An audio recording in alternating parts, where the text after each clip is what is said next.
nosotros como Liberal Ediciones, como la tarea era tan tremenda, dijimos, sí, nosotros sí lo hacemos con no, así que ha sido un encuentro feliz, muy laborioso, de parte de ella, para qué decir, de parte nuestra. También hemos aprendido mucho.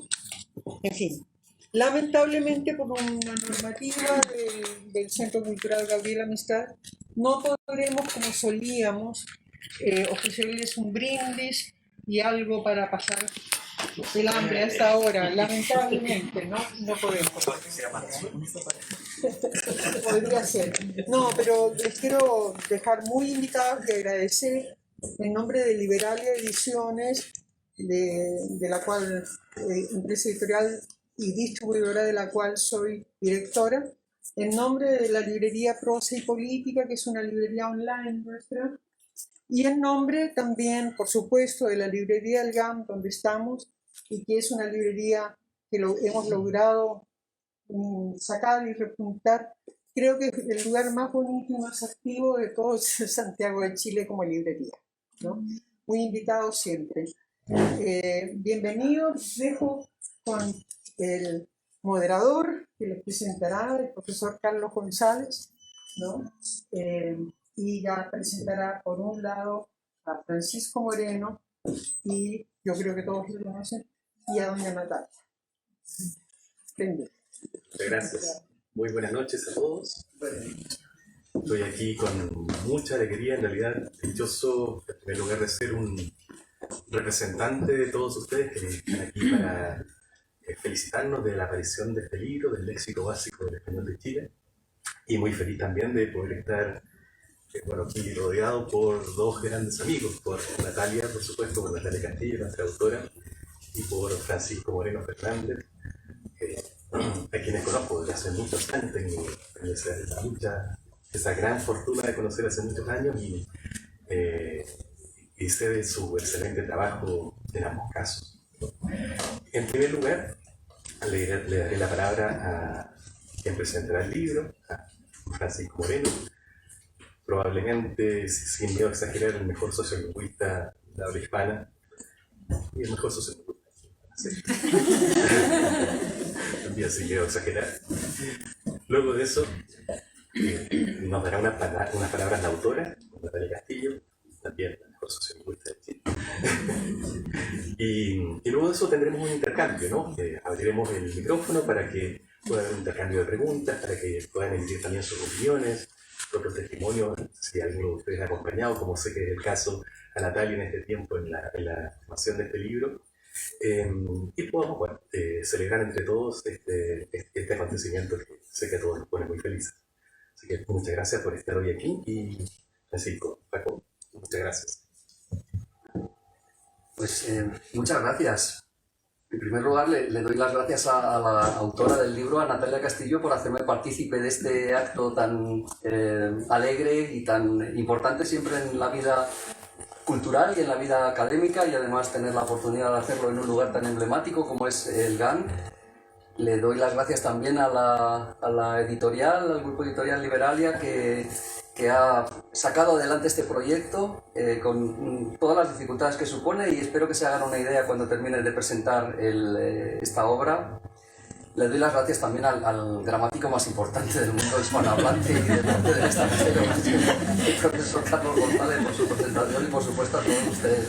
Nos acompañan personas de muy distintos ámbitos, del ámbito de la enseñanza, directores de escuela. Nos acompaña la profesora Claudia Borchin de la Universidad de Buenos Aires, la directora del Centro de Latinoamérica de Heidelberg, de la Universidad de Heidelberg, Inés Recio, y nos acompañan, en fin, personas muy, muy relevantes, y estoy también muy agradecido porque todos estén aquí, y agradecidos también a los que nos puedan ver por las redes en este momento o en cualquier otro, porque ya las barreras del tiempo y del espacio se rompen en la actualidad.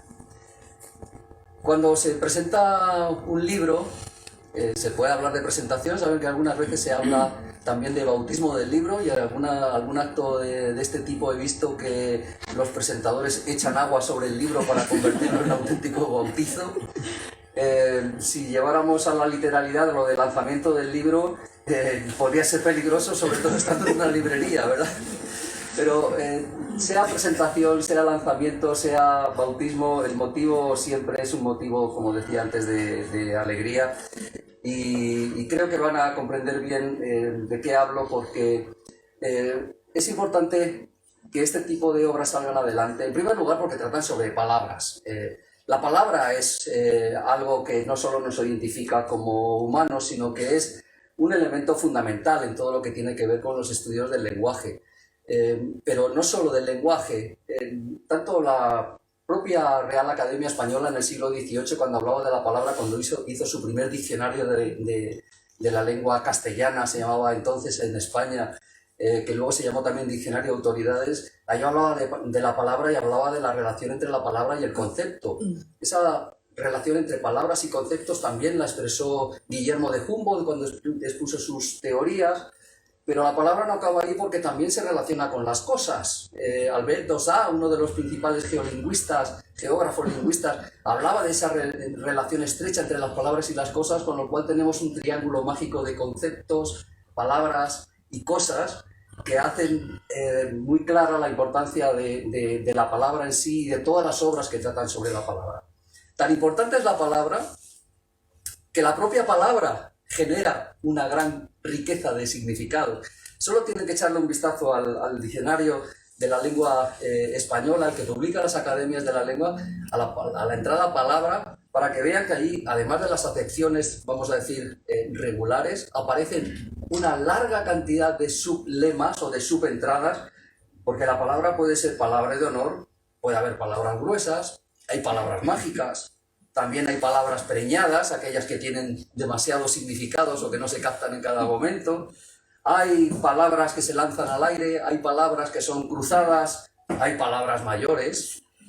Y también hay muchas locuciones relacionadas con palabras. Se puede alzar la palabra, se puede decir algo bajo palabra, uno se puede comer las palabras cuando habla, se pueden cruzar palabras, sobre todo en las discusiones, se puede dar la palabra como acaba de hacer el profesor González, o se puede ser de pocas palabras, espero que las mías no sean demasiadas, o se pueden decir las cosas en una palabra o en dos palabras. Es decir, la palabra da mucho juego y no es de extrañar, por tanto, que los diccionarios sean uno de los ámbitos más populares en general, más conocidos por todo el mundo, se sea lingüista o no sea lingüista. Tan importante es el diccionario que normalmente se habla de eso, de el diccionario, cuando realmente no existe tal cosa. Hay una pluralidad de diccionarios. Y esa pluralidad de diccionarios lo que intenta es abordar distintos fines, se trata de cumplir diversos objetivos. Hay diccionarios que son diccionarios de regionalismos. Hay diccionarios que son diccionarios de palabras de unas naciones determinadas, como pueden ser los diccionarios de chilenismos, por ejemplo. Hay algunos que buscan solo las palabras de un determinado territorio, otros que intentan escribir todas las palabras que se utilizan dentro de un territorio, son los llamados diccionarios integrales. Hay diccionarios que buscan el léxico disponible, aquel que está más accesible cuando se sugiere un campo determinado, una esfera determinada. Hay diccionarios de frecuencias, que simplemente recuentan con cuánta frecuencia aparece una palabra determinada en un determinado conjunto o corpus de datos. Hay diccionarios de uso, de las palabras que realmente se usan en la vida cotidiana. Y hay diccionarios que son léxicos básicos, como el que estamos tratando aquí.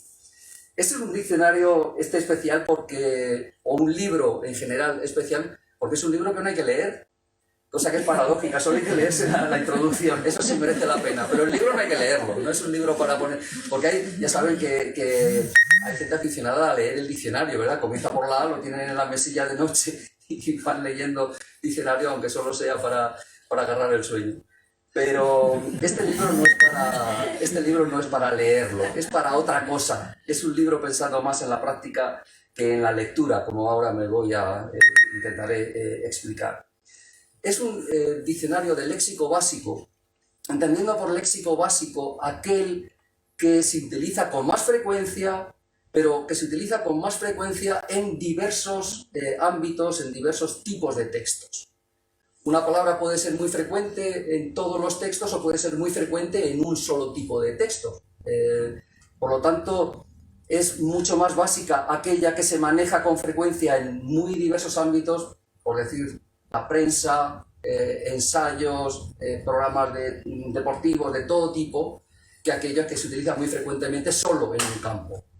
Este léxico básico intenta reunir las palabras básicas del español chileno, entendidas como las más frecuentes en 5 ámbitos concretos, 5 tipos de textos distintos, o 5 mundos, que es como suele llamarse en la terminología de este tipo de obras. En la prensa, en la ciencia, en las narraciones, en el ensayo y en el drama. Si una palabra es frecuente en todos esos ámbitos, entonces se puede decir que es una palabra básica. ¿Pero cómo se llega a esa lista? Pues se llega básicamente elaborando un conjunto, reuniendo un conjunto de textos, que en el caso de la autora del Léxico Básico de Chile es un texto que llegó a reunir 500.000 de palabras, y a partir de ese corpus básico se hace un análisis de la frecuencia en cada uno de los campos y finalmente se calcula cuáles son las más frecuentes en todos esos campos que antes he mencionado. Eso constituye el léxico básico, que supone unos miles de palabras que son imprescindibles para entender cómo es el español de Chile. Y esa importancia tiene muchas dimensiones. Tiene una dimensión aplicada, como explicaré dentro de un momento, pero también tiene una influencia y una gran repercusión en lo que se refiere a la posible comparación del español de Chile con el español de otras zonas, para saber hasta qué punto el léxico básico de Chile coincide o no coincide con el léxico básico de otros países. Este tipo de estudios se ha hecho no en todos los países hispanohablantes, por desgracia, por lo tanto tiene mucho más mérito haber sacado de Chile, pero se ha hecho en México, se ha hecho en Venezuela, se ha hecho en Puerto Rico, se ha hecho en otros lugares. En otros lugares se ha iniciado y no se ha podido terminar, porque no ha habido nadie detrás con la tenacidad, con la fuerza, con la capacidad de trabajo de la autora de este léxico básico de Chile. Por lo tanto, en esta obra van a encontrar esas 4.000 palabras básicas del español de Chile, pero un español escrito. Hay que tener en cuenta las características del conjunto de datos a partir del cual se ha hecho el recuento. Español de Chile, pero español escrito. Por lo tanto, no van a encontrar, no busquen palabras típicamente orales. No está cachai, no está fome, no está otro tipo. Pucha me parece que tampoco está. Pucha tampoco está. No es una palabra básica en el sentido técnico que aquí estamos manejando. Si está pololo, si está guaso, si está chancho, aunque chancho no es exclusivo de Chile, sino que es mucho más extendido. Y además de eso hay otra información, no solo información de carácter léxico, sino también información de tipo gramatical que puede ser interesante con distintos fines. Por ejemplo, cuando se habla del verbo, cuando se da en la entrada correspondiente al verbo poder, se da la frecuencia también de las distintas formas conjugadas del verbo poder. Y aparece, por ejemplo, la forma pudiera ir, es decir, es un uso que normalmente se da en la lengua hablada, pero que también aparece en la lengua escrita. O nos da la frecuencia de uso combinado con los mundos a los que me he referido antes, la frecuencia de aquí frente a acá, el uso del adverbio. O aparecen otro tipo de expresiones que en el habla tienen una dimensión diferente y que aquí no se ve porque parte de la lengua escrita, por ejemplo, con la partícula pues, que es el po, ¿verdad? Tan utilizado. Aquí no aparece como po, que es un rasgo oral, aparece como pues. Es decir, vamos a encontrar aquí información relativa al léxico, partiendo sobre todo de la lengua escrita. Pero me gustaría añadir a esta descripción que acabo de decir algo que tiene que ver con, creo que es la parte más importante de la obra, que tiene que ver con su aplicabilidad. Esta obra decía que no es para leerla, pero sí es para utilizarla. Es para utilizarla por parte de aquellos que están interesados en el uso de la lengua, que están interesados en el uso de la lengua en los ámbitos públicos, que están interesados en el uso de la lengua sobre todo en el ámbito de la enseñanza. Es, por lo tanto, un diccionario para ser aplicado por aquellos que hacen materiales para estudiantes, sobre todo estudiantes de primeras edades, en la escuela primaria, la escuela secundaria, que puede ser utilizado para poder compararlo, como decía antes, con otras variedades del español y saber hasta qué punto compartimos o no compartimos una misma lengua. Estos léxicos básicos son los que llevaron al profesor Humberto López Morales, al que también nos vamos a referir esta noche varias veces, a hablar de una comunidad del léxico en todo el ámbito hispanohablante que supera el 90%, porque nuestro léxico básico es compartido fundamentalmente. Pero me refería a la aplicación en el ámbito de la enseñanza.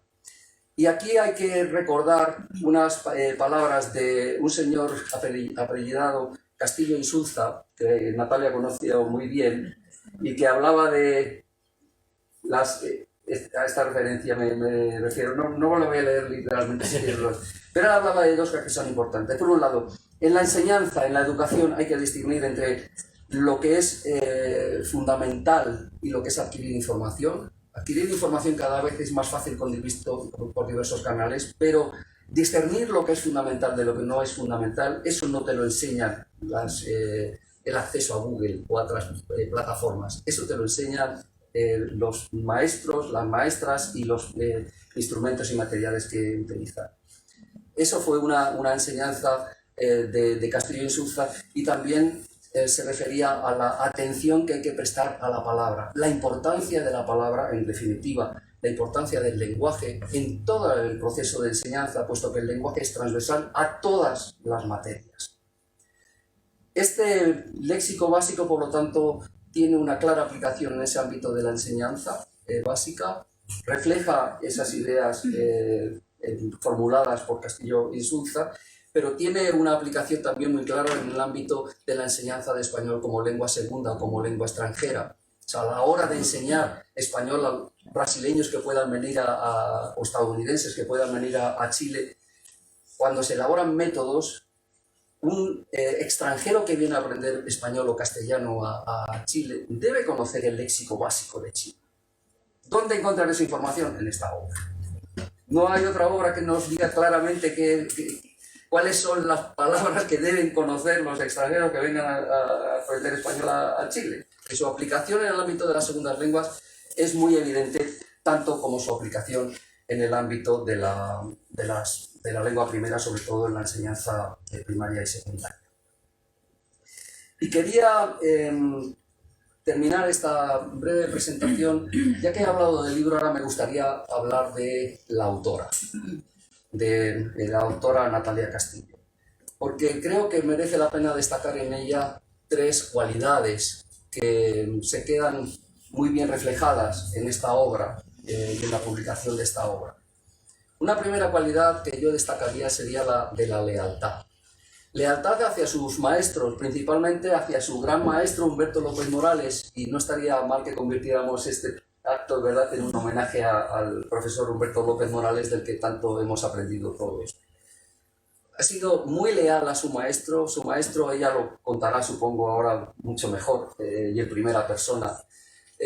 Su maestro fue decisivo a la hora de poner en marcha esta obra, a la hora de desarrollarla y a la hora de concluirla, y ella le ha sido leal hasta ahora. Y con la esperanza de que pueda vernos a través de internet o cualquiera de estos medios que nos proporciona la tecnología. La segunda característica que destacaría en la autora es su tenacidad. Acudir a centenares de obras, extraer, y además no con la tecnología que tenemos ahora que te permite recuperar textos y almacenarlos de una manera mucho más rápida. En el momento en que lo hizo, reunir toda esa bibliografía, pasarla a bases de datos, procesarla para poder hacer el análisis morfológico correspondiente y finalmente reunir ese corpus al que me he referido. Para hacer eso, con tantas dificultades tecnológicas como la tarea exige, hace falta mucha tenacidad, y la autora la ha demostrado. Una tenacidad que ha tenido finalmente su recompensa gracias, entre otras cosas, no solo a su trabajo, sino también a la generosidad de la editorial, ¿no?, de Liberalia, que decidió dar ese paso adelante cuando otros a lo mejor no se atrevían a darlo. Y la tercera característica que me atrevería a destacar en la autora es su vocación. Su vocación, por un lado, como lingüista, su interés por la lengua más allá de los aspectos, a veces nos gustan estudiar aspectos, yo, como decía Carlos, soy sociolingüista y me gusta estudiar mucho los aspectos sociales que son como muy vistosos y muy cercanos a todos porque forman parte de nuestra vida cotidiana. Hay que tener mucha vocación para hacer un trabajo así, que es en parte sórdido porque es muy callado, es de día a día, de poco a poco, y que no siempre termina de manera, digamos, tan bien presentada como este caso, sino que a veces queda almacenado en una base de datos oscura y no va mucho más allá. Hay que tener una gran vocación para hacer un trabajo así, tan callado durante tantos años, y además una vocación de aplicación y de trascendencia y de transferencia de su obra en el ámbito de la enseñanza, porque ella siempre ha sido consciente de que esto tiene una clara aplicación en el ámbito de la enseñanza. Por lo tanto, estaba reflejando esa vocación. Por lo tanto, lealtad, tenacidad y vocación son las características que yo quiero destacar en este acto, y lo único que puedo hacer después de hacer esta presentación es darle las gracias por el trabajo que ha realizado, darle las gracias también a Humberto López Morales por la fe que tuvo en la autora, por la ayuda que le brindó, y felicitarnos a todos por tener la posibilidad no solo de estar en este acto, sino de poder utilizar este libro cuando lo necesitamos con fines muy diversos. Así es que enhorabuena de mi parte, y el moderador nos dirá si luego intervenimos otra vez. Muchas gracias. Un aplauso.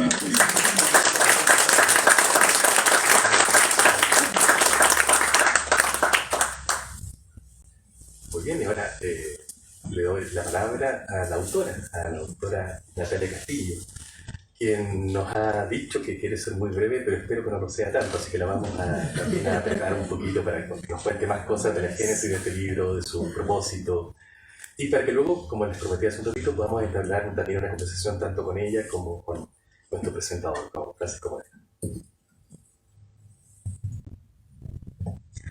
Muy buenas tardes.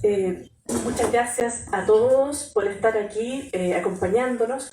Muchas gracias, Francisco, por esta presentación tan generosa que me honra y que ojalá me llegue a parecer, ¿no es cierto?, todas estas cualidades que has mencionado. Muchas gracias también, Carlos, por estar aquí, ¿no es cierto?, acompañándonos en esta moderación.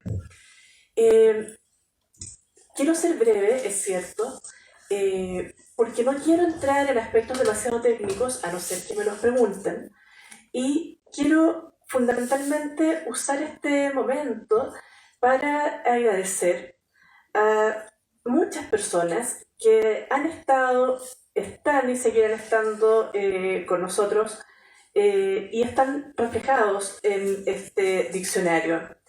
Como bien señalaba el doctor Moreno Fernández, efectivamente el trabajo lexicográfico es un trabajo solitario. Y este trabajo en particular, este diccionario en particular, ha sido en gran medida, ¿verdad?, un trabajo muy extenso y efectivamente de mucho aislamiento, ¿no?, de mucho trabajo en solitario, pero que eso no nos engañe. No podemos hacer nada completamente solos, ¿verdad? No hay una obra que tenga solamente un autor. Aquí ha habido muchas manos, muchas voces, muchas personas.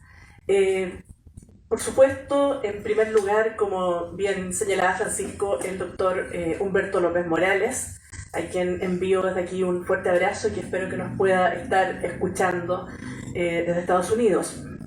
Él fue el de la idea de este diccionario. Yo debo decir con mucha, para mostrar, ¿no es cierto?, mi ignorancia, que yo ni siquiera tenía completa claridad de qué era o para qué servía o cómo se hacía un léxico básico al momento de emprender la tarea. Yo estaba interesada en trabajar en disponibilidad léxica, había trabajado en lexicografía, pero nunca se me habría ocurrido esta idea de no haber sido por Humberto López Morales. Él fue el de la idea, él fue el de los métodos, él fue el del apoyo constante, y él además financió el software que permitió analizar los datos. Él ha sido en ese sentido completamente fundamental, pero no es el único que ha sido fundamental. Quiero traer en primer lugar también a mi padre, que falleció en el mes de marzo, Gabriel Castillo Insulza, Premio Nacional de Educación. Yo siempre digo que yo no estudié pedagogía, no tengo un título de pedagoga, pero tomaba clases de pedagogía en la sobremesa de los sábados, de los domingos y de casi todos los días de la semana. Y siempre estaba esta idea reiterativa de mi padre de que había que centrarse en lo fundamental y no en lo accesorio. Que para poder generar un aprendizaje de calidad en los niños, que generara un cambio real, que permitiera emparejar la cancha, que permitiera traer la justicia al momento del hoy y no es cierto, a un futuro completamente incierto, era completamente fundamental centrarse en, valga la redundancia, lo esencial, lo fundamental y no en lo accesorio. Y en ese sentido, para mí fue muy claro cuando se me habló de, bueno, cuáles son las palabras fundamentales, las palabras esenciales. Me hizo mucho sentido en relación con esta idea, ¿no es cierto?, que había sembrado en mí mi padre desde hace tantos años. Debo decir que también contar con su apoyo durante todo el proceso de elaboración también fue esencial, apoyo no solamente emocional, intelectual, sino en todos los tipos de apoyo que puede requerir un lexicógrafo que está trabajando tantas horas al día en una tarea que no es remunerada en el momento en que se está desarrollando. Pero nuevamente, no son los únicos. Obviamente tengo que mencionar familiares, mi madre, amistades, pero hay mucha gente más. Hay muchas personas, algunos de los cuales veo aquí presentes, que me ayudaron en el momento de la recolección del corpus. Hubo personas que me ayudaron durante tiempos breves, durante tiempos más prolongados, en circunstancias que no había un modo de procesar o de recoger el corpus de manera automática, como bien indicaba el doctor Moreno Fernández. Existía la necesidad de recoger el corpus de manera manual, lo que era realmente altamente extenuante, ¿verdad? Y podía llegar a ser incluso bastante tedioso, pero no lo fue, afortunadamente, gracias, entre otras cosas, a la presencia de todos aquellos que me acompañaron en ese periodo. Agradezco también a la Biblioteca Nacional, a los funcionarios de la Biblioteca Nacional, por todas las facilidades que me dieron durante todos los años de recolección del corpus. Agradezco a Berta Concha, porque no solamente creyó en este diccionario, sino que lo entendió apenas se lo mencioné. Yo diría que incluso antes de ver la maqueta del archivo, ella ya se había comprometido con esta obra, y eso es un agradecimiento muy grande. Les agradezco a ustedes por estar aquí, en un horario en que podrían estar en la casa calentitos, ¿no es cierto?, libres de COVID, haciendo tantas cosas interesantes. Les agradezco mucho por haber usado este tiempo de sus momentos libres para venir acá a conocer este diccionario tan raro. Este diccionario que, como me comentaba alguien aquí presente, cuyo nombre no mencionaré por ahora, me dijo, bueno, cuando compren tu diccionario y lo abran, puede que lo quieran devolver porque no tiene definiciones. Y es verdad, es un diccionario que no tiene definiciones, un diccionario no definitorio. Ustedes dirán, ¿y para qué sirve esto entonces? Bueno, Francisco ya ha mencionado, creo, bastante de para qué puede servir. Y quisiera destacar, además de las posibles aplicaciones en el ámbito pedagógico o en el ámbito del desarrollo de las políticas públicas, la posibilidad de usar este diccionario como base para generar un diccionario integral en un futuro del léxico del español de Chile. En este momento contamos con diccionarios diferenciales, pero no contamos con un diccionario integral que recoja, como lo está haciendo, por ejemplo, el Diccionario Integral de México, dirigido por Luis Fernando Lara, el léxico que se usa en el país, con independencia de si se usa en otros sitios o no. Acá ustedes van a encontrar, como mencionaba el doctor Moreno Fernández, palabras que quizás son exclusivas de Chile, pero también muchas palabras que son compartidas. Y aquí hay también un punto que me parece que es fundamental para quizás borrar o intentar borrar ciertos prejuicios que tenemos sobre el idioma y ciertos prejuicios que existen en específico sobre el español en Chile y también, yo diría, sobre el español en distintas comunidades de Hispanoamérica, distintas de España. Esta idea de que tenemos un español de peor calidad, un español inferior, esta mirada colonial en el fondo sobre el español, que nos lleva a pensar que un diccionario de español de Chile debería estar lleno de palabras exóticas, debería estar lleno de nombres de instrumentos indígenas o de nombres de plantas que solamente existen acá, o de nombres de algunos animales particulares, o de garabatos. Eso se echa por tierra cuando uno realiza un análisis estadístico del léxico. Y esto no lo digo yo, ¿no es cierto? Lo dicen los datos para el español de Chile, y también lo ha dicho y también apoyado en datos hace ya muchos años, ¿no es cierto?, nuestro común y querido maestro Humberto López Morales. Este diccionario que tienen en sus manos, o que puede que tengan en sus manos, efectivamente emana de datos reales, no de la subjetividad del lexicógrafo. Y aquí hay un aspecto que es bien importante. Cuando uno piensa en un diccionario antes de conocer un lexicógrafo, es como que el diccionario hubiera surgido por generación espontánea, como que hubiera bajado del cielo, porque la gente dice, eso no está en el diccionario. Y cuando algo no está en el diccionario quiere decir que es muy malo. O dicen, eso está en el diccionario, es muy bueno. Y a veces incluso dicen, la RAE puso eso en el diccionario, o sea, ¿cómo se les ocurre haber puesto esto tan malo? Aquí se equivocaron. Y en realidad el diccionario no bajó del cielo, no es una obra, ¿no es cierto?, creada por la divinidad. Es una obra hecha por seres humanos. Hay muchos tipos de diccionario y muchos diccionarios por cada tipo de diccionario. Y detrás de estos diccionarios hay personas, personas como cada uno de nosotros, ¿verdad?, que han querido hacer un aporte en algún punto. ¿Qué podría distinguir este diccionario de otros o este léxico básico de otros, más allá de esto de apoyarse en datos? Quisiera mencionar algunos aspectos. El primero, tenemos un diccionario de autor. Estamos muy acostumbrados a trabajar con diccionarios corporativos. Un diccionario corporativo tiene detrás un grupo de personas, y el hecho de que sea un grupo de personas es una virtud y es una maldición. Es muy bueno porque hay un equipo que está trabajando para llevar a feliz término una obra y por dejarla lo mejor posible. Hay más gente que puede opinar, que puede proponer mejoras.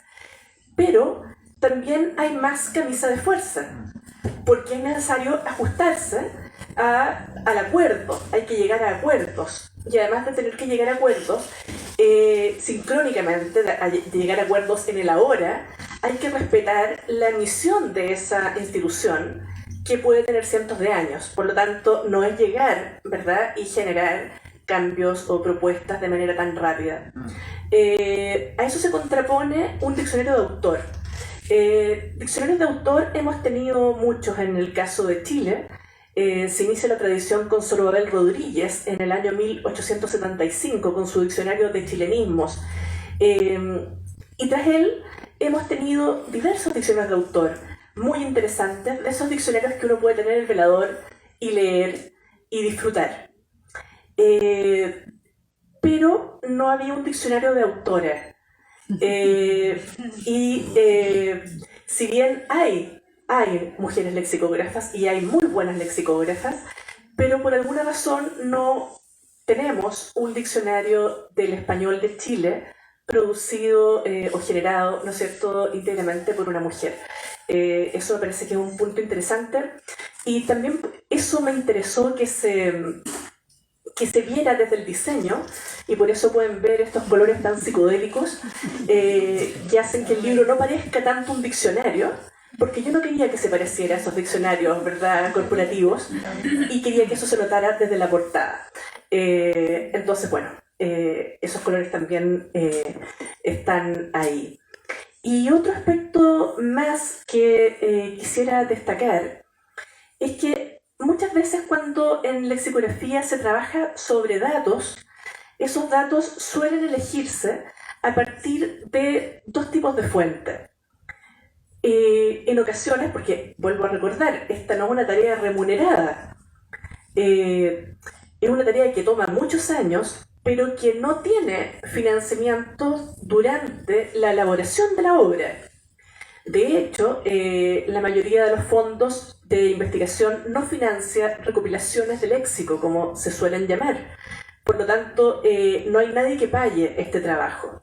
Incluso a mí en el pasado otras editoriales me pidieron elaborar diccionarios y me decían, bueno, hágalo usted en su casa, lo trae y nosotros se lo publicamos y le damos un porcentaje. Entonces hay una falta, ¿no es cierto?, muchas veces de conocer todo el trabajo que puede haber detrás de una obra como esta, ¿verdad?, de una obra que no tiene que no va a tener financiamiento.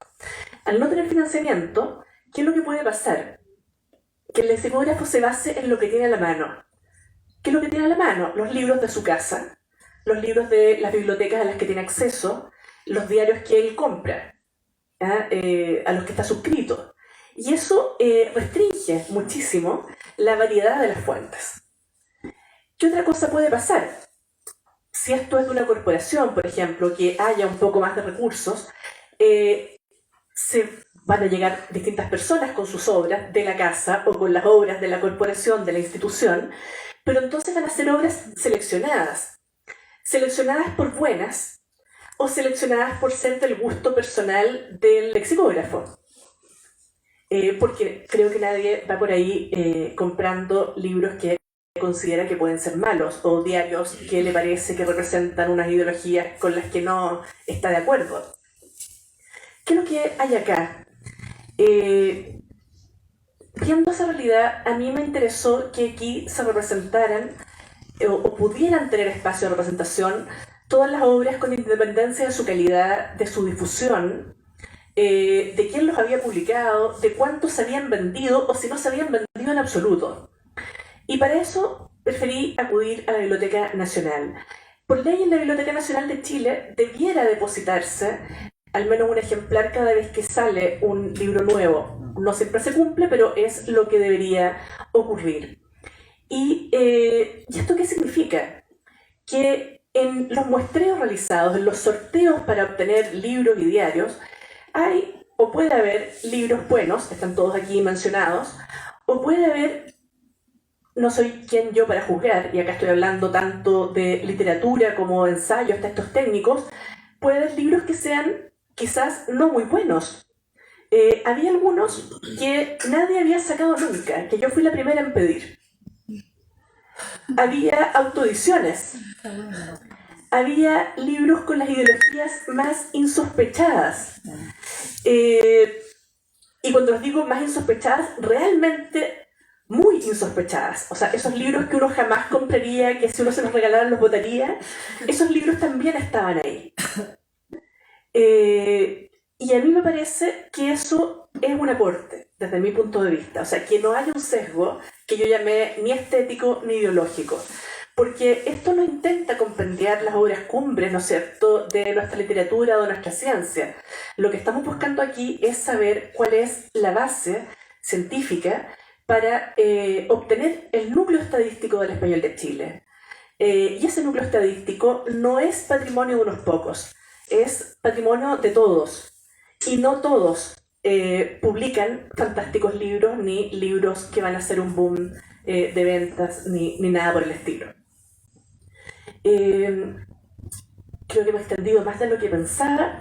Le voy a devolver el micrófono al moderador y él dispondrá cómo continuamos. Muchas gracias. Te despido un aplauso también.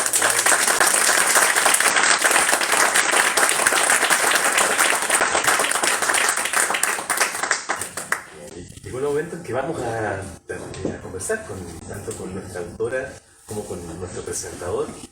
Y como estoy en una posición de privilegio, me voy a aprovechar de ella y voy a hacer la primera pregunta, tanto para Natalia en primer lugar, si Francisco también quiere dar su primera señal, y que tiene mucho que ver con esto, a lo que Natalia aludía hace un momento sobre la imagen que tenemos usualmente del español de Chile como un dialecto empobrecido, un dialecto pobre.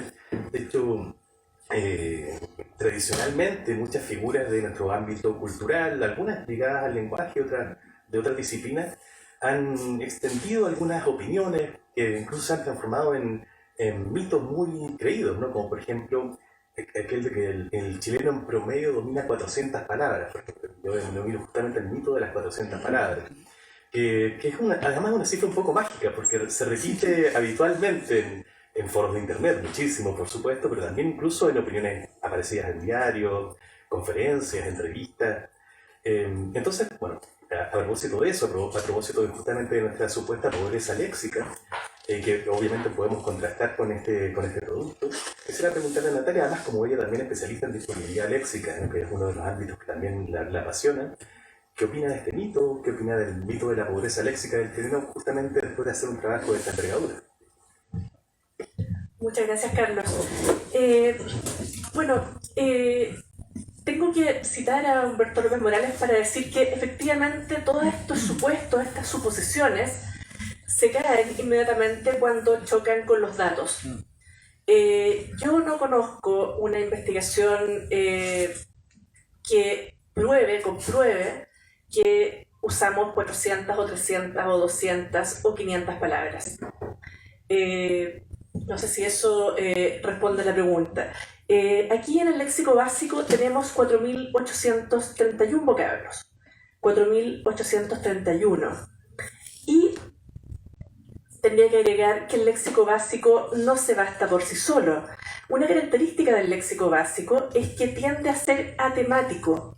Vale decir, es un léxico que puede usarse con independencia del tema, así como mencionaba Francisco, con independencia de la situación, con independencia del tipo de texto, con bastante independencia, porque esto de que no tenga ninguna influencia de variables externas es un poco difícil, ¿no es cierto? Pero con bastante independencia.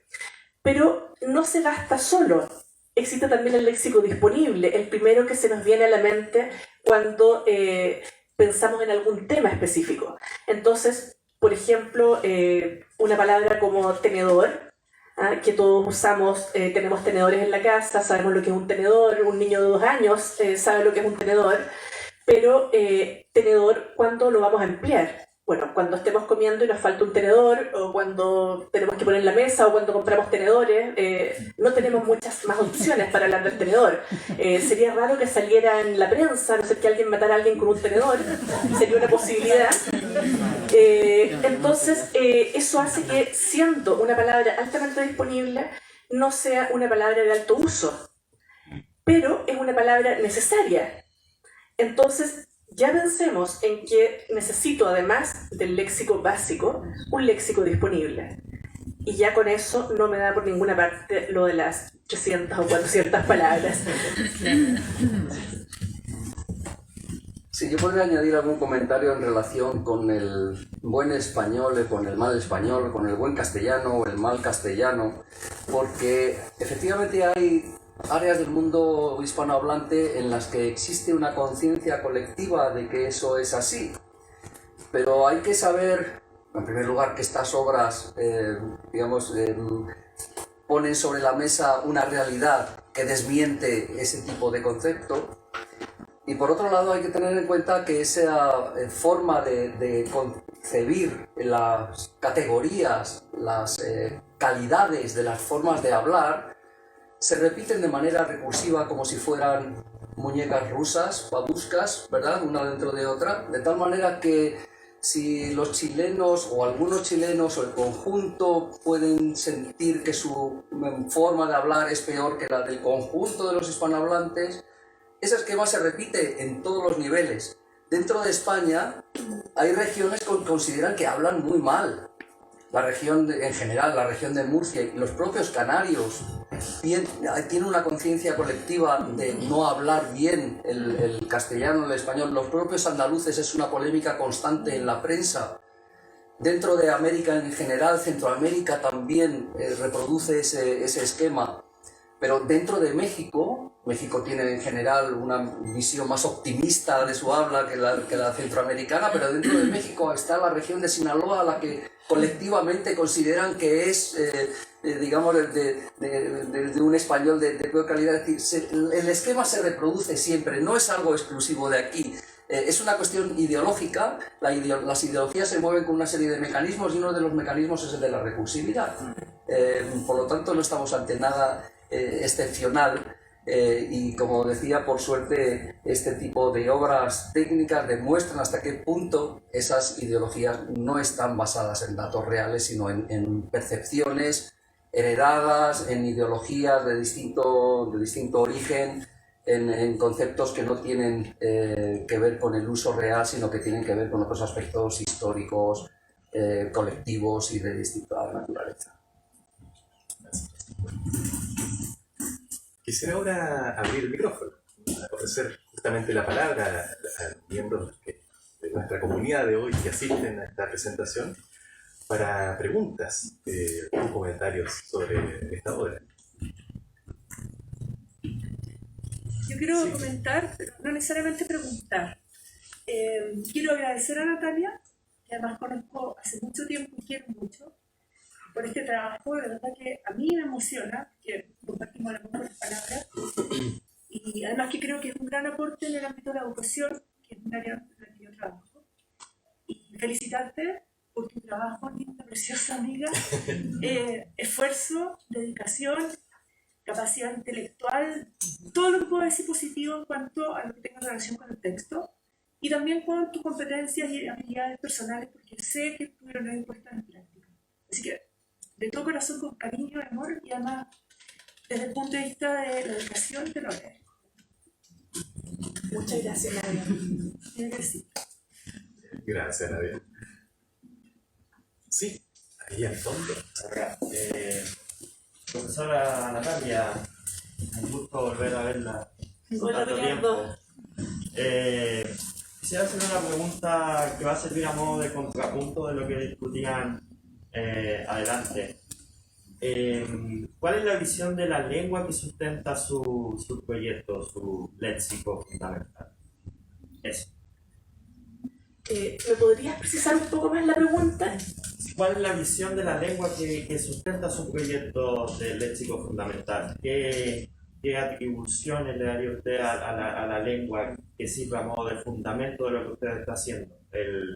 Un poco, quizás, un poco de la lengua positivo, un poco que tiene una aplicación directa, como se señaló un poco delante, un poco que tiene un poco pedagógico, o una visión de la lengua quizá un poco más funcional, más operativa. ¿Cuál es la visión que usted le da a la lengua desde su proyecto de léxico fundamental? Bueno, la visión que intento mostrar aquí de la lengua es una visión que emerja de datos objetivos. No una visión que emerja de mis propias percepciones personales, de mis propias ideas, porque eso de alguna forma inhibe, ¿no es cierto?, el avance y el desarrollo, no solamente en el nivel lingüístico y educativo, sino pienso en todos los demás. Eso es lo que podría decir, Francisco. Sí. ¿Quisieras agregar algo? Bueno, es verdad que ninguna obra lingüística está libre de cuestiones ideológicas. Eso afecta sobre todo a los diccionarios que tienen definiciones. Porque las definiciones es donde se retrata a uno.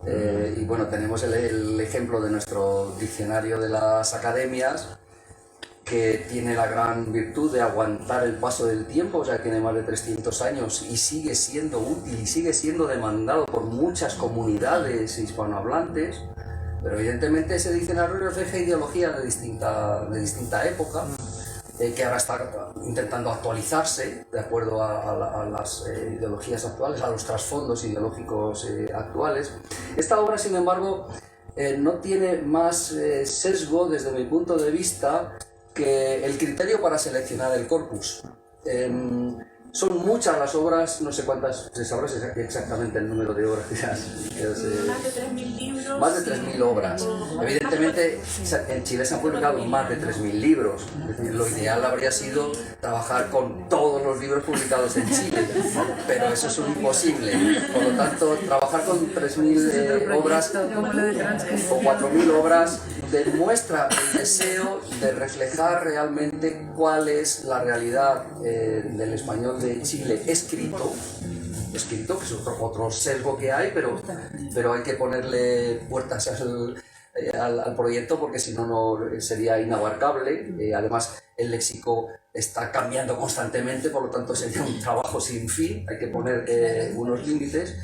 Y una vez que tienes esos límites puestos con sus alcances de distinto tipo, pues trabajar con una metodología que sirva para compararlo con otras modalidades y que sirva también para ver exactamente la realidad, en este caso cuantitativa, de frecuencias del léxico chileno. Yo creo que ese es el planteamiento de la obra, y en este caso no es tan complejo a la hora de tomar decisiones como otros diccionarios. Esto no es una obra, digamos, funcionalista. Yo creo que tiene un carácter fundamentalmente aplicable, no aplicado directamente, pues es investigación básica, investigación fundamental, con un gran potencial de aplicabilidad. Ese es el planteamiento más importante desde mi perspectiva. Gracias, Francisco. Yo me voy a tomar de nuevo la palabra. No, perdón, no. Aquí la ofrezco. Luego me la tomaré yo. Gracias. Por favor. Bueno, enlaza muy bien con lo que Francisco comentaba. Enhorabuena, antes de nada, Natalia. Habéis hablado de la aplicación de la obra para la enseñanza, tanto de primeras lenguas como lenguas extranjeras o segundas lenguas. Chile es un país en el que la investigación y los trabajos sobre el lenguaje claro están entre los más importantes de América Latina, ¿no? Si no es el movimiento más importante ahora mismo. Entonces, quería saber si habías planteado también la obra en esos términos, en qué medida habías pensado que un léxico básico, quizá combinado con relaciones de disponibilidad léxica, ¿no?, puede alimentar también a trabajos de lenguaje claro. Y si incluso habías hablado ya con alguno de los investigadores, investigadoras, sobre todo, hay que decir, chilenas, que están en ese tema.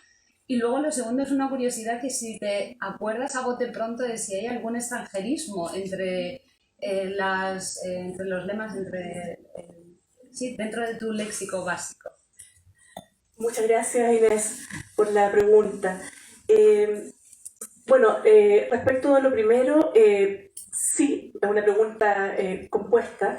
Sí he tenido, por una parte, contacto con personas que están trabajando el lenguaje claro. He seguido un poco, sobre todo, los pasos de Claudia, que es probablemente la que ha sido el rostro visible, ¿verdad?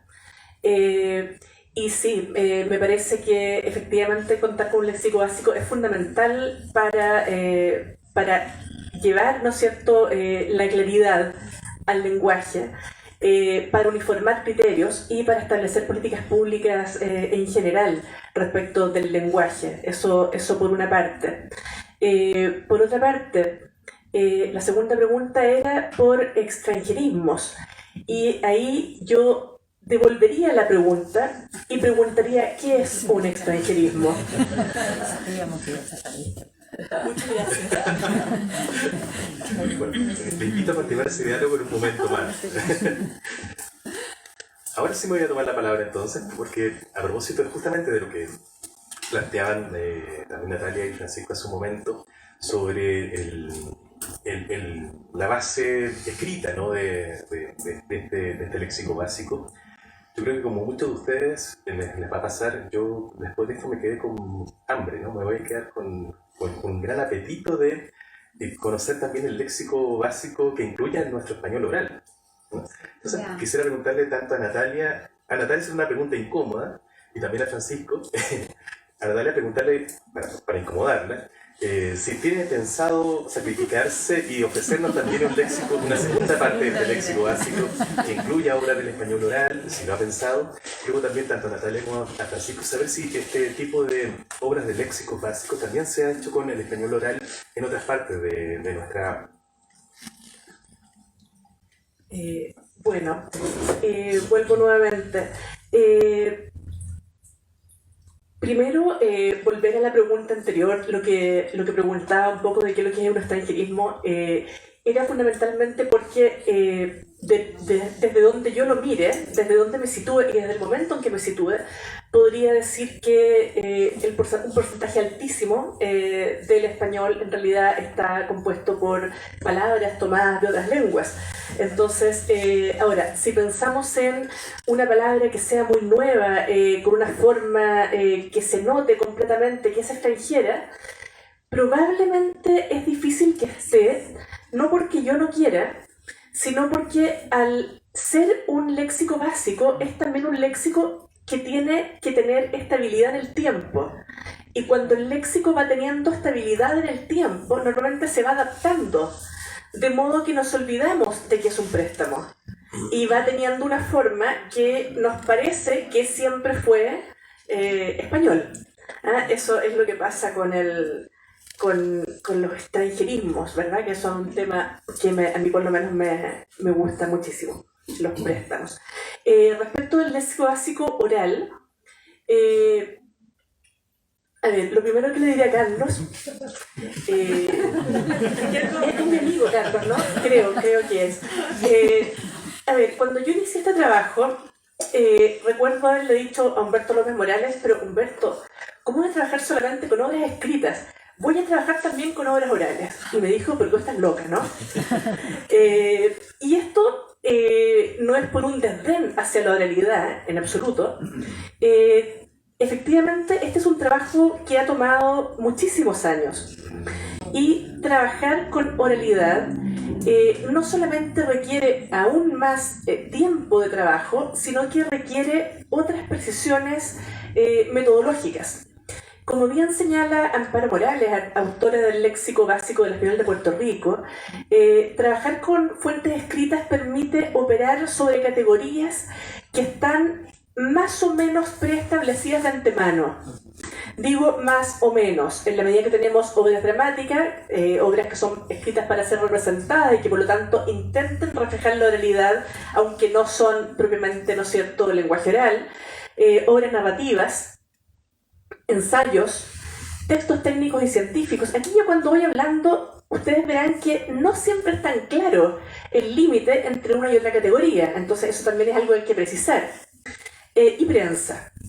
Pero en el ámbito de la oralidad, precisar esas categorías es una tarea bizantina y no hay un acuerdo tampoco respecto de cuáles serían esas categorías. Ahora, estudios que hayan hecho léxicos de frecuencias a partir de oralidad, los hay, por supuesto. Me gustaría mencionar, por ejemplo, a nuestro amigo Manuel Antonio Ávila, ¿no es cierto? Él hizo un léxico de frecuencia de la ciudad de Málaga a partir de textos orales. Tardó 10 años en hacer ese trabajo, pero tuvo que proponer en el fondo sus categorías para clasificar ese lenguaje oral. ¿Eso qué supone? Que ya es más difícil compararlo con otra obra, porque no necesariamente otra obra de otro lugar va a usar estas mismas categorías. En este caso, las categorías con las que se trabaja son las categorías con las que trabajó Amparo Morales en Puerto Rico y también son las categorías con las que trabajó en el pasado Rullón y Chan Rodríguez, ¿verdad? Respecto de sus léxicos de frecuencia en la década de los 60 y 70. Entonces da la posibilidad de establecer comparaciones posteriores. Eso era algo que resultaba para nosotros fundamental. Pero no me ha respondido. Si lo vas a hacer o no. La dejaré pensando en un momento, Francisco. Si quieres añadir algo. Bueno, añado algo para darle la razón a todo lo que habéis comentado a propósito de los extranjerismos y a propósito de la oralidad. Analizar el léxico oral es muy complicado. Hay primero un problema de cantidad de datos. Normalmente los corpus, es decir, los conjuntos de lengua que se reúnen para poder estudiarlos, la parte oral es mucho más reducida que la parte escrita, por lo tanto tenemos un problema de cantidad, porque conseguir, no sé, 500 millones de palabras de lengua hablada, transcrita, etiquetada con cada uno de los rasgos es muy complicado, es una tarea titánica, por lo tanto son todos siempre mucho más pequeños y al ser más pequeños tienen menos posibilidades de análisis que la lengua escrita. Un problema de cantidad y luego hay un problema de calidad, como ella decía, es decir, ¿qué variables se tienen en cuenta para reunir en ese léxico? Hay estudios sociolingüísticos que se preocupan de reunir datos de lengua hablada procedentes de lectura, o que procedentes de entrevistas libres, entrevistas semidirigidas, lengua hablada procedentes de medios de comunicación, de radio, el proyecto iniciado en México sobre radio, televisión y prensa hace muchos años, que ha reunido materiales de distintos lugares. Se pueden también reunir, como algunos corpus tienen, materiales orales procedentes de conferencias dadas por expertos. Pero conseguir que de cada uno de esos ámbitos haya una cantidad suficiente de datos como para reunir un léxico representativo es una tarea que hoy por hoy no se puede abarcar, no la pongas en ese compromiso. Se pueden hacer aproximaciones parciales como se está haciendo, pero no se lo vamos a exigir a Natalia. Sobre todo en caso crearemos un gran proyecto para poder sacarlo adelante entre todos. Yo creo que en ese caso te pondré a ti en un compromiso para que le puedas ofrecer este gran proyecto a Natalia. Sí, bueno, muy bien. Gracias. ¿Le vuelvo a ofrecer la palabra a nuestro público? Sí, por favor.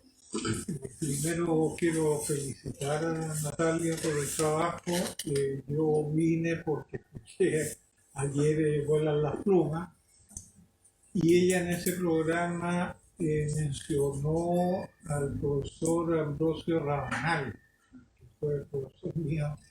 Yo estudié literatura en la Universidad de Chile y me tocó entrar a la universidad y el primer semestre tomé gramática sincrónica con el profesor Rabanales. Me fue bien, pero y después lo seguí. Me parecía un estudioso con su señora, muy estudioso en torno a la lingüística y muy riguroso en su metodología.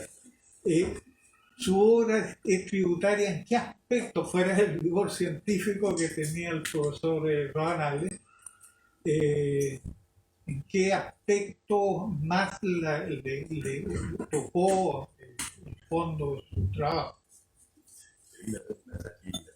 Gracias. Es una muy bonita pregunta. Debo decir, primero, felicitaciones por haber aprobado gramática sincrónica con Ambrosio Rabanales, porque, bueno, yo no estudié en la Chile, nunca fui alumna de don Ambrosio, pero los rumores, ¿no es cierto?, de las reprobaciones masivas han trascendido varias generaciones. Mi padre fue incluso alumno de don Ambrosio Rabanales. ¿Qué es lo que me ha unido a mí con Ambrosio Rabanales sin haber sido su alumna? Yo diría con bastante modestia, pero con sinceridad, yo diría que una fuerte amistad. Lo conocí cuando estaba yo haciendo mi magíster en la Católica y se me presentó un problema gramatical porque los diccionarios tienen mucho de gramática. De hecho, algo que tienen los diccionarios es que uno tiene que saber un poco de todo lo relacionado con el lenguaje para poder meterse con un diccionario. O sea, se podría pensar que hay que saber solamente lexicología o solamente semántica, pero la verdad es que la gramática es esencial y, por ejemplo, en este caso, en el caso de este diccionario, en todo lo relativo al etiquetado morfosintáctico, a saber, ¿no es cierto?, cuando uno... hay un meme que circulaba cuando partió la pandemia que es algo así como seamos felices mientras podamos, y salía un señor podando plantas en su jardín. Bueno, esto saber de si este podamos es el verbo poder o es el verbo podar, todo eso va pasando por un etiquetado que es automático en cierta medida, pero para que sea automático, que suena muy bonito, tiene uno que entregarle reglas a un procesador, a un programa que no es pensante, por decirlo de alguna forma. Bueno, y esas reglas son reglas gramaticales que subyacen al programa de análisis computacional que hubo que crear para poder elaborar este diccionario. Otro aspecto que podría mencionar, aparte de esta distinción, ¿no es cierto?, en este etiquetado morfosintáctico y semántico, o por dar un ejemplo bastante puntual, el programa de análisis fue creado en España, fue creado en Salamanca por encargo de Humberto López Morales. Y al ser creado en España y en Salamanca, partía, pensemos que la persona que desarrolló el programa es un informático y un estadístico de la Universidad de Salamanca, pero no un lingüista. Y por lo tanto, a él le parecía que ustedes tenían que hacer una cosa muy rara que se usaría muy poco, y por lo tanto, cuando aparecía uno de ustedes, lo ponía bajo vosotros, como un caso raro de vosotros, y luego todas las formas voceantes de los verbos aparecían como una palabra nueva. O sea, si estaba una conjugación de cantaría, el programa sabía que eso era el verbo cantar. Pero si decía cantabais, el programa no sabía que era cantabais y lo lematizaba como una nueva palabra. Por lo tanto, me aparecía cantabais, si estaba con mayúscula inicial, quizás lo marcaba como nombre propio, incluso, y lo ponía como una palabra independiente de cantar. ¿Cuál fue la solución para esto? Creo que esta es la primera vez que lo digo en público, crear un diccionario de conjugaciones voceantes frecuentes del español de Chile, no para publicarlo, sino para alimentar el diccionario interno del programa. Por lo tanto, yo me pasé un verano en Madrid, en un departamento muy bonito, bastante económico porque no tenía aire acondicionado. Recuerdo que cuando me lo ofrecieron yo me puse muy contenta, dije, ¿qué va? ¿Qué importa que no tenga aire acondicionado? Yo tampoco tengo en mi casa. Bueno, era la inocencia de quien no ha pasado un verano en Madrid. Entonces yo recuerdo sentir cómo se quemaban mis dedos tocando el teclado, el computador hervía y yo estaba ahí, ¿no es cierto?, conjugando estos verbos frecuentes en sus formas voceantes y etiquetándolos con etiquetas ingles, que es un tipo de etiquetado, ¿no es cierto?, para luego alimentar el lematizador. Yo creo que ahí, de todas maneras, estuvo don Ambrosio Rabanales. Muchas gracias por su pregunta, que me alegra y me emociona mucho.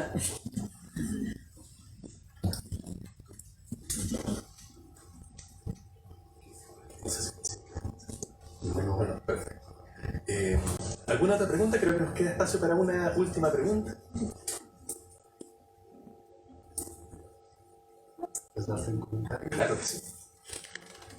Si me preguntas, voy a hacer un comentario otra vez referido a la autora. Yo creo que se han podido hacer una idea clara del esfuerzo personal que supone, hasta físico, ¿verdad?, de sacar adelante una obra como esta.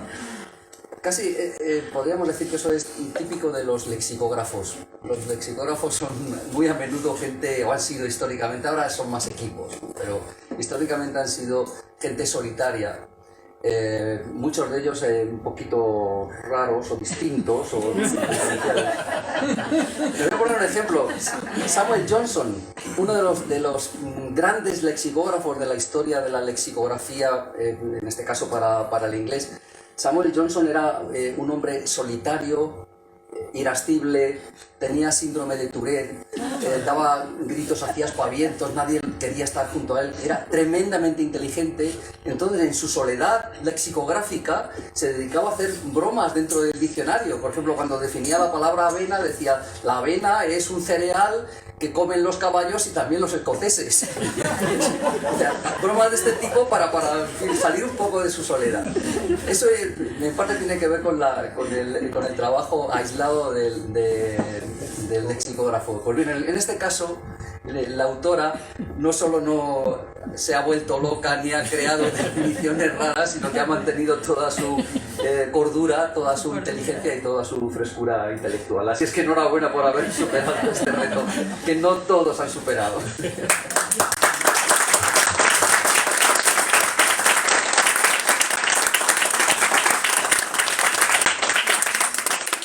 Bueno, ha sido entrañable toda esta presentación, esta convivencia. Lamento mucho que el reglamento no nos permita un vinito, ¿no? Pero bueno, es eso. Muchísimas gracias. La acogida de este léxico supera cualquier expectativa que me hubiera pensado en este día, jueves, siempre tortuoso esta hora. Así es que muchísimas gracias. El libro estará aquí en la librería GAM. También estará en la página, la librería virtual del GAM, y lo pueden encontrar también en nuestra otra librería, que es Prosa y Política, en la librería virtual.